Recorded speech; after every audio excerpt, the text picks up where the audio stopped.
देवभूमि कहे जाने वाले उत्तराखंड में एक मंदिर ऐसा है जिसकी परिक्रमा कोई और नहीं बल्कि स्वयं दुर्गा माता के प्रिय शेर करते हैं। जी हाँ, यह कोई पौराणिक कथा नहीं है बल्कि ऐसा वास्तव में देखा भी गया है। हम बात कर रहे हैं नैनीताल से गुजरने वाली कोसी नदी के पास स्थित गर्जिया देवी के मंदिर की। सड़क मार्ग से गर्जिया देवी का मंदिर रामनगर और नैनीताल दोनों जगहों से अच्छी तरह से जुड़ा हुआ है। अगर आप ट्रेन से सफर कर रहे हैं तो मंदिर का नजदीकी रेलवे स्टेशन रामनगर पड़ेगा। गर्जिया देवी हिमालय की पुत्री माता पार्वती का ही एक स्वरूप है। इसी वजह से इस स्थान को शक्ति स्थल कहा जाता है। मान्यता है कि गर्जिया देवी के दर्शन मात्र से भक्तों की मनोकामनाएं पूर्ण हो जाती हैं।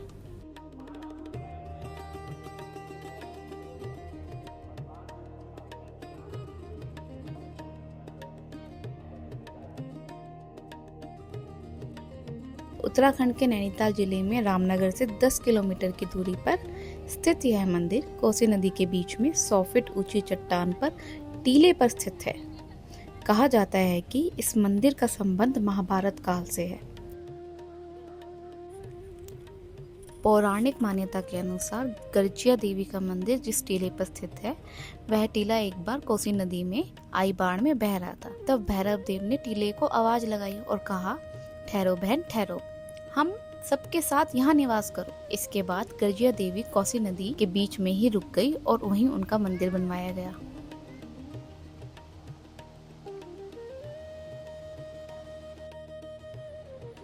जो भी भक्त सच्चे मन से यहाँ आकर गर्जिया देवी से मन्नत मांगता है उसकी सभी इच्छाएं जरूर पूरी होती हैं। लेकिन स्थानीय मान्यता के अनुसार मन्नत पूरी होने के बाद भी भक्त का फिर से गर्जिया देवी के धाम में आकर माथा टेकना अनिवार्य है, अन्यथा वह भक्त दंड का भागी बनता है।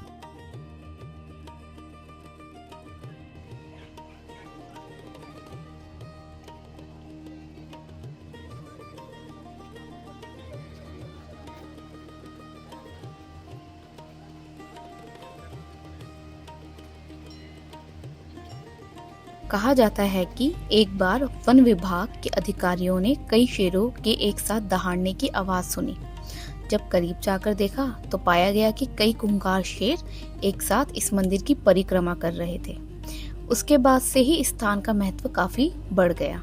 गांव के लोगों ने इसके बाद ही मंदिर का निर्माण करवाया। गर्जिया देवी का मंदिर काफी खतरनाक स्थान पर स्थित होने के बावजूद इस मंदिर में भक्तों की कमी नहीं होती। पहले लोग गर्जिया माता मंदिर के दर्शन करने के लिए नदी पार कर कर आते थे, पर अब उत्तराखंड सरकार ने लोगों के लिए ब्रिज का निर्माण कर दिया। इस मंदिर का व्यवस्थित तरीके से निर्माण 1970 में करवाया गया था। गर्जिया देवी के मंदिर में पूजा करने आने वाले लोग पहले कोसी नदी में स्नान करते हैं। इसके बाद 90 सीढ़ियां चढ़कर मंदिर के गर्भगृह तक जाना होता है।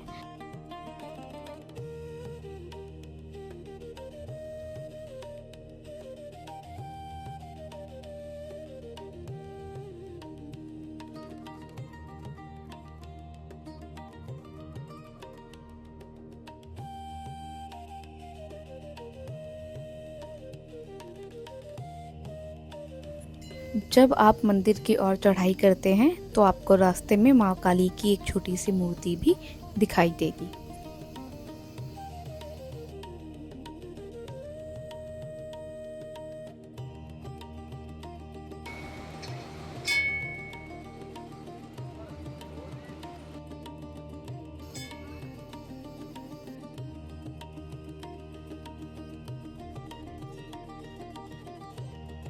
इस मंदिर में मां गिरिजा देवी के सतोगुणी रूप में विद्यमान है, जो सच्ची श्रद्धा से ही प्रसन्न हो जाती हैं। यहाँ पर जटा नारियल, लाल वस्त्र, सिंदूर, धूप, दीप आदि चढ़ाकर मां की वंदना की जाती है।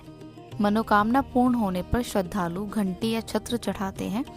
नवविवाहित स्त्रियां यहाँ पर आकर अटल सुहाग की कामना करती हैं। निसंतान दंपति संतान प्राप्ति के लिए माता के चरणों में झोली फैलाते हैं।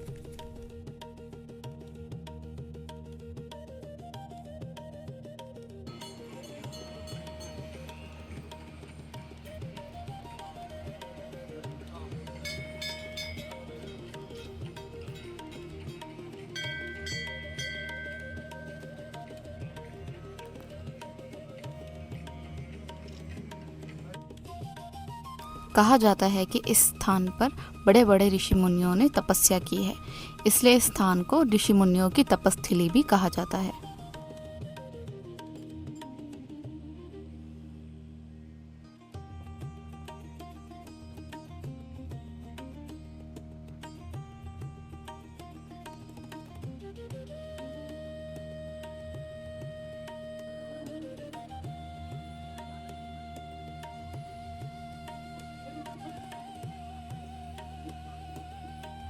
मंदिर में पूजा करने के बाद भैरव देव जी की पूजा की जाती है। भैरव देव जी को चावल उड़द की दाल चढ़ाया जाता है।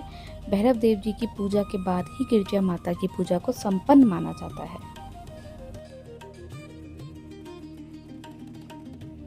दर्शन करने के पश्चात आप नदी के किनारे बैठ के विश्राम कर सकते हैं और यहाँ पे प्राकृतिक नज़ारों का लुत्फ उठा सकते हैं।